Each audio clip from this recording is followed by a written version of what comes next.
கர்த்தருடைய பரிசுத்த நாமத்திற்கு மகிமை உண்டாவதாக.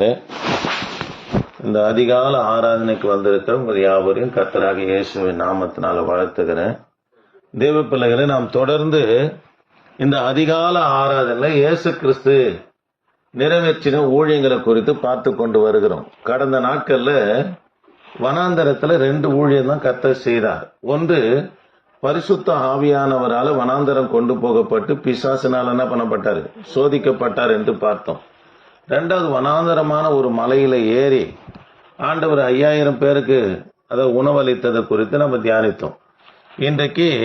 இன்றிலிருந்து இந்த அதிகால ஆராதனை எதை குறித்து தியானிக்க போகிறோம்னா, கலீலியாவில் இயேசு நிறைவேற்றின ஊழியங்களை குறித்து நம்ம பார்க்க போகிறோம். அல்லேலூயா.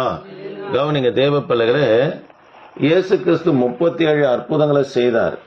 வேதாந்தத்தில் அவைகள் மட்டும்தான் குறிப்பிடப்பட்டு இருக்கிறது.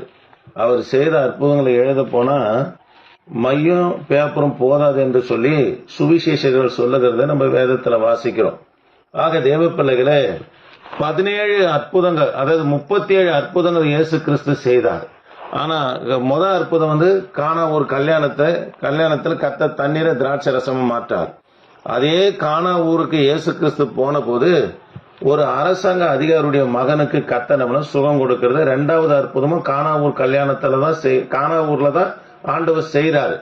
தேவ பிள்ளைகளே, அதாவது கலீலியாவில் இயேசு கிறிஸ்து நிறைவேற்றின ஊழியங்களிலே கலீலியாவில் கர்த்தர் செய்த அற்புதமே எதுன்னு சொன்னா, குஷ்டரோகியை கர்த்தர் குணமாக்குகிறார். இதுதான் கலீலியாவில் கர்த்தர் செய்த அற்புதமே. இதை குறித்து தான் நம்ம பார்க்க போகிறோம். பாருங்க, மத்தேயு சுவிசேஷ புத்தகம் 8ஆம் அதிகாரம் 2-5, மார்க்கு சுவிசேஷ புத்தகம் 1ஆம் அதிகாரம் 40-45, லூக்கா சுவிசேஷ புத்தகம் 5ஆம் அதிகாரம் 12-16 வரைக்கும் வாசித்து பார்ப்போம்னா, இந்த கலீலியாவில் கர்த்தர் நிறைவேற்றின இந்த ஊழியத்தை குறித்து நம்ம சொல்லப்பட்டு இருக்கிறது. அல்லேலூயா. சரி, குஷ்டரோகத்தை குறித்து வேதாகமத்துல நீங்க லேவியராகமம் புத்தகம் 13ஆம் அதிகாரத்திலிருந்து நீங்க வாசித்து பார்ப்போம்னா, குஷ்டரோகம் பலவிதமான குஷ்டரோகத்தை குறித்து சொல்லப்பட்டு இருக்குது. அது போனோம்னா நேரம் ஆயிடும். தேவ பிள்ளைகளே, இந்த குஷ்டரோகமானது அந்தரங்க வாழ்க்கையில காணப்படுகிற ரகசிய பாவங்களுக்கு அடையாளமாக இருக்கிறது என்று வேதனை சொல்லுகிறது. அல்லேலூயா. சரி, கவனிக்கலாம் தேவ பிள்ளைகளை. இந்த குஷ்டரோகத்தை அதாவது தொழுநோய் என்றும் உயிர் கொல்லி நோய் என்றும் சொல்லி வேதாகமத்துல எழுதப்பட்டிருக்கிறது. ஆங்கிலத்துல இதை குறித்து என்ன சொல்லப்பட்டிருக்கு பாருங்க, போட பாருங்க, என்ன சொல்லப்பட்டது ஆங்கிலத்துல. இந்த வியாதிக்கு என்ன பேரு? லெப்பர்சி இருக்குதுங்களா? பாருங்க, லெப்பர்சி அப்படின்னு சொன்னா பெரும் வியாதி என்று பொருளாக இருக்கிறது. என்ன வியாதி? பெரும் வியாதி என்று நம்ம பொருளாக இருக்கிறது. தேவ பிள்ளைகளே, குஷ்டரோகத்துல பல வகைகள் இருக்கிறது. நீங்க லேவியராகமத்துல நீங்க வாசித்து பார்ப்போம்னா 13ஆம் அதிகாரத்துல வெண்குஷ்டம், அரிக்கின்ற குஷ்டம், வேக்காட்டுனால எழும்பின குஷ்டம், தலையில எழும்புகிற குஷ்டம், புண்ணுனால எழும்புகிற குஷ்டம், சொறி குஷ்டம் என்று சொல்லி பல குஷ்டங்களை குறித்து வேதாகமத்துல சொல்லப்பட்டிருக்குது.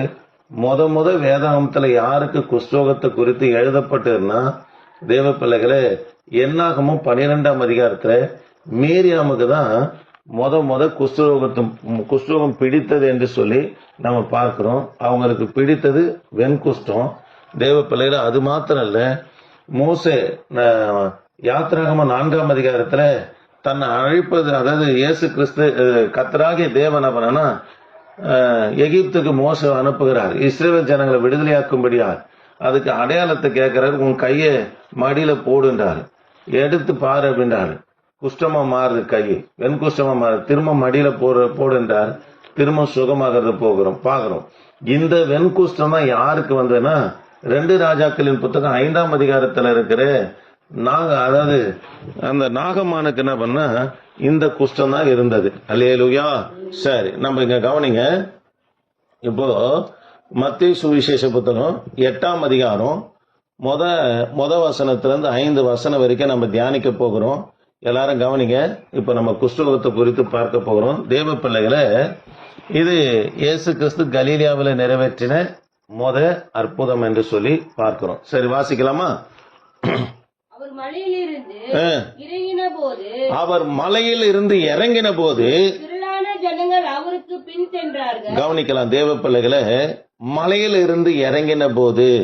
மத்தேயு சுவிசேஷ புத்தகம் 5ஆம் அதிகாரம் 6ஆம் அதிகாரம் 7ஆம் அதிகாரம் மலை பிரசங்கம் என்று அழைக்கப்படுகிறது. மலையில பிரசங்கம் பண்ணி முடித்து இயேசு கிறிஸ்து கீழே வந்த பிற்பாடு அவரை திரளான ஜனங்கள் பின்பற்றினார்கள் என்று பார்க்கிறோம். தேவ பிள்ளைகளை நல்லா கவனிப்போம். மலை பிரசங்கத்தை முடித்து கீழே வந்து கர்த்தர் 12 அற்புதங்களை செய்கிறார். மத்தேயு சுவிசேஷ புத்தகம் 8ஆம் அதிகாரம் 9ஆம் வசனத்துல 8ஆம் அதிகாரத்திலிருந்து 9ஆம் அதிகாரம் வரைக்கும் 12 அற்புதங்களை இயேசு கிறிஸ்து செய்யறார். திரும்ப சொல்றேன், கவனிங்க. மலை பிரசங்கத்தை முடித்து இயேசு கிறிஸ்து கீழே வந்து எத்தனை அற்புதங்களை செய்யறாரு? 12 அற்புதங்களை செய்யறாரு.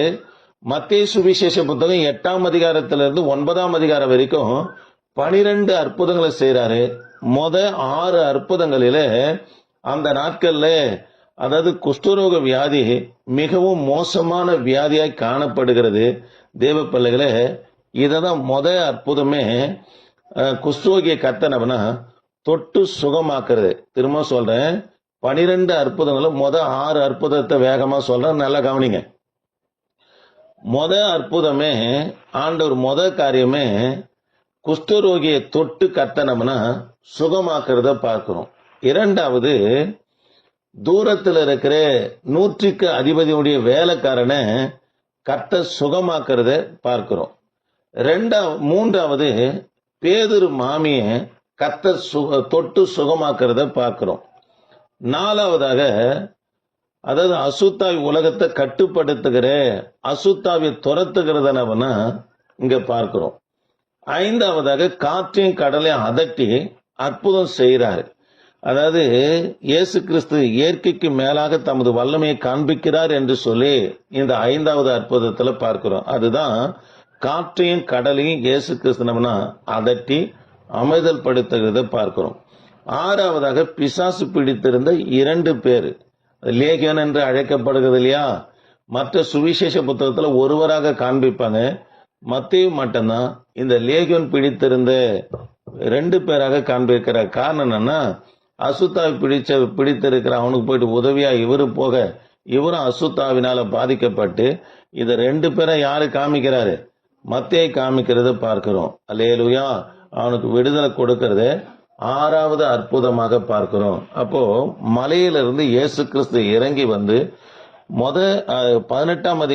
8ஆம் அதிகாரம் 9ஆம் அதிகாரத்துல 12 அற்புதங்களும் 6 அற்புதங்களை பார்த்தோம். சரி, இப்ப வாசிக்கலாமா? அப்போது குஷ்டரோகி ஒருவன் வந்து அவரை பணிந்து, சரி, இந்த குஷ்டரோகம் எப்படி கண்டுபிடிப்பாங்க என்று சொல்லி உங்களுக்கு சொல்ல கவனிங்க. ஒருவன் கயனி காட்டுல போயிட்டு வேலை செய்யறான்.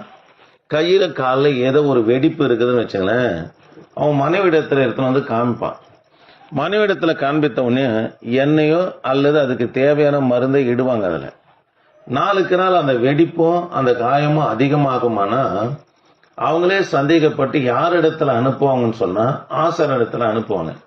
ஆசாரியன் அவரை தனிமைப்படுத்தி 14 நாள் வரைக்கும் வைத்திருந்து அதை பரிசோதித்து பார்ப்பாரு. ஒவ்வொரு நாளும் மருந்துகளை இட்டு இட்டு இட்டு இட்டு 14 நாள் நம்மள சோதித்து பார்ப்பாரு. அந்த புண்ணும் அந்த வெடிப்பும் அதிகமாகுமானா துல்லியமா ஆசிரியர் தீர்மானித்து இது குஷ்டரோகம் தான் சொன்ன உடனே அவன் கேட்பான், என் மனைவி பிள்ளைகளை பார்க்கணும். கடைசியா, முடியாதுப்பா, இது குஷ்டரோகம், இது அதாவது அந்தரங்க பாவத்தினுடைய அடையாளமாக இருக்கிற ஒரு வியாதி, அதனால நீ எங்க போயிடு, வனாந்தரத்துக்கு போய் என்று நம்ம அவனை துரைத்திடுவார். வனாந்தரத்துக்கு போன உடனே மனைவி பிள்ளைகள் கொண்டு வந்து அந்த வனாந்தரத்துல சாப்பாட வச்சுட்டு நம்ம வந்துருவாங்க. மனைவி பிள்ளைகள் வளரத்த இருக்கிறத பார்க்க முடியுமே தவிர அவர்களிடத்துல இவங்க என்ன பண்ண வரவே முடியாது. ஆமே, கவனிக்கலாம். அவன் ஊருக்கு வரவே கூடாது. அப்படி வருவானா தீட்டு தீட்டு தீட்டு என்று கத்தி கொண்டேதான் வரணும். அவன் ஊருக்குள்ள வரும்போது எல்லாரும் ஓடி போய் தங்கள் வீடுகள்ல இருக்கிற கதவுகளையும் ஜன்னலையும் அடைச்சுக்குவாங்க. அவன் போன பிற்பாடு அந்த இடத்தை சுத்திகரித்து தான் ஜனங்க வெளியே வருகிறவர்களாக காணப்படுவாங்க. அல்லேலூயா. பாருங்க, குஷ்டரோகம் வேதத்துல பாவத்துக்கு அதாவது அடையாளமாக சொல்லப்படுகிறது. இது சுத்தமாக்க முடியாத வியாதியாக இருந்தது. உலகத்துல மிகவும் கேடான வியாதி எது என்று வேதாகமம் குறிப்பிடுகிறதுன்னு சொன்னா இந்த குஷ்டரோகம் தான். அல்லேலூயா. சரி, இப்ப கவனிக்கலாமா? வாசிக்கமா 2ஆம் வசனத்தை. அப்போது குஷ்டரோகி ஒருவன் வந்து குஷ்டரோகி ஒருவன் வந்து அவரை பணிந்து ஆண்டவரே உமக்கு சித்தமானா என்னை சுத்தமாக்க உம்மால் ஆகும் என்றார். கவனிக்கலாம் தேவ பிள்ளைகளே, இந்த மனுஷன் எதுக்காக உமக்கு சித்தமானா என்னை சுத்தமாக்க என்று சொல்றாருன்னா, குஷ்டரோகி பார்த்தா எல்லாரும் அருவருப்பாங்க, எல்லாரும் விலகி போயிடுவாங்க. ஐயோ சாபமானம் வந்துட்டான், இந்த தொழில்நோய் நம்மளை பற்றி கொள்ளுவேன்னு சொல்லி ஓடுவாங்க. அது போல இயேசுவும் தன்னை விலக்கிடுவாரோ என்று சொல்லிதான் ஆண்டவரை பார்த்தவனே தற்செயலா ஆண்டவரை பார்க்கறான், உடனே முழங்கால் படியிட்டு. ஆனா விசுவாசம் இருக்குது. இயேசுவால இது முடியும் என்ற விசுவாசம் இருக்கிறதுனாலதான் ஆண்டவரே மற்ற ஜனங்களை போல என்னை ஒதுக்கிடாம உம்மிடத்துல ஆண்டவரே என்ன வியாதி குணமாக்குற வல்லமை இருக்கிறது என்று சொல்லி விசுவாசித்து தான் சொல்றாரு, உமக்கு சித்தமானா என்ன பண்ணும்? சுத்தமாக்கும். தேவ பிள்ளைகளே, தேவனால செய்யக்கூடாத ஒரு அற்புதம் கூட இல்லவே இல்லை. எல்லா அற்புதத்தையும் வேதத்துல செஞ்சிட்டார். இனி வேறொரு அற்புதத்தை இந்த உலகத்துல யாராலுமே செய்யவே முடியாது. அவரால் செய்யக்கூடாத காரியம் ஒன்றுமே இல்லை, எல்லாவற்றையும் செஞ்சிட்டார். ஆனா நம்ம கேட்கறத எல்லாவற்றையும் கர்த்தர் செய்வார். அவரால் செய்யக்கூடாத காரியம் ஒன்றல்ல, அதை விசுவாசிக்கணும். விசுவாசித்தாலும் எப்படி கேட்கணும்னா, ஆண்டவரே உமக்கு சித்தமானா செய்யுங்க. ஆமாங்க, அவரால் செய்யக்கூடாத அற்புதம் ஒண்ணுமே கிடையாது. எல்லாவற்றையும் ஆண்டவரால் செய்ய எல்லா வல்லமையும் படைத்த தேவனை தான் நம்ம ஆராதிக்கிறோம். அல்லேலூயா. அதனால ஆண்டவருடைய பிள்ளைங்க எப்படி கேட்கணும்? சித்தம், ஆண்டவரே உம்முடைய சித்தம் இருந்தா எனக்கு செய்யுங்கப்பா, உமக்கு சித்தமானபடி செய்யுங்கப்பான்னு சொல்லி கேட்கும்போது நிச்சயமா கர்த்தர் நம்முடைய வாழ்க்கையில என்ன பண்ணா அற்புதங்களை செய்கிற தேவனாக இருக்கிறார். ஆமென். வாசிக்கலாமா? கையை நீட்டி அவனை தொட்டு எனக்கு சித்தம் உண்டு. அல்லேலூயா.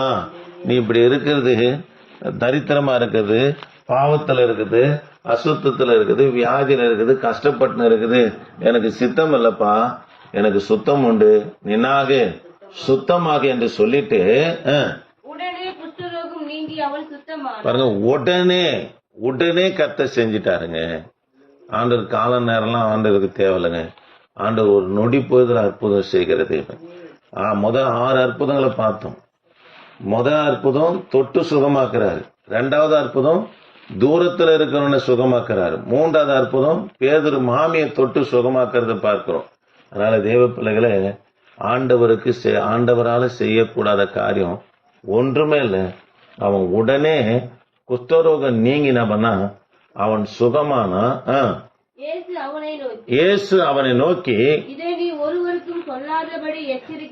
எச்சரிக்கையாரு, ஆயினும் அவர்களுக்கு சாட்சியாக நீ போய் ஆசாரியனுக்கு உன்னை காண்பித்து. அல்லேலூயா.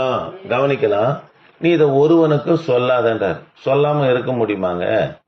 முடியவே முடியாது. எப்படிப்பா இது சுகமாச்சுன்னா சொல்ல முடியும்?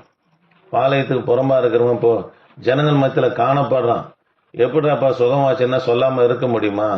இதே நீங்க மார்க்கு சுவிசேஷ புத்தகத்துல வாசித்து பார்ப்போம்னா, கொஞ்சம் வாசிங்களேன். 1ஆம் அதிகாரம் 40 45 வாசித்து பார்ப்போம்னா, இந்த சங்கதிய உலகம் முழுவதும் பிரஸ்தாபப்படுத்தினாங்களாம். யாரு? இந்த குஷ்டரோகி. அல்லேலூயா. அதனால தேவ பிள்ளைகளை, ஆண்டவரால செய்ய முடியாத காரியம் ஒன்றுமே இல்லை. ஆண்டவர் எல்லாவற்றையும் செய்வார். நம்ம எப்படி கேட்கணும்னா, ஆண்டவரே உமக்கு சித்தமானா என்னை சுத்தமாக்கும். அல்லேலூயா. எப்படி கேட்கணும்? ஆண்டவரே உமக்கு சித்தமானபடி என் வாழ்க்கையில செய்யுங்கப்பா, உமக்கு சித்தமானபடி என் வாழ்க்கையில செய்யுங்கப்பா. இப்பவும் சொல்றேன், ஆண்டவரால செய்யக்கூடாத அற்புதம் இந்த உலகத்துல ஒண்ணுமே கிடையாது. உனக்கு வீடு தரணுமா, சுகம் தரணுமா, ஆசீர்வதிக்கணுமா, உன் சந்ததி விருத்தி அடையணுமா, பிள்ளை பேற்று உண்டாகணுமா, அந்தரங்க பாவத்திலிருந்து கர்த்தர் விடுதலை ஆக்கணுமா, எப்பேற்பட்ட காரியத்தும் என் தேவனாகி கர்த்தர் செய்வார். அதை எப்படி கேட்கணும்? எசப்பா உமக்கு சித்தமானபடி செய். அவருக்கு சித்தம் நம்ம சுத்தமா இருக்கு. அவருக்கு சித்தம் நம்ம சுகமா இருக்கு, அவருடைய சித்தம் நம்ம சமாதானமா இருப்பார், அவருடைய சித்தம் நம்ம கர்த்தருடைய ஊழியத்தை செய்வது, அவருக்கு சித்தமானபடி நம்ம இருக்க வேண்டும். அல்லேலூயா.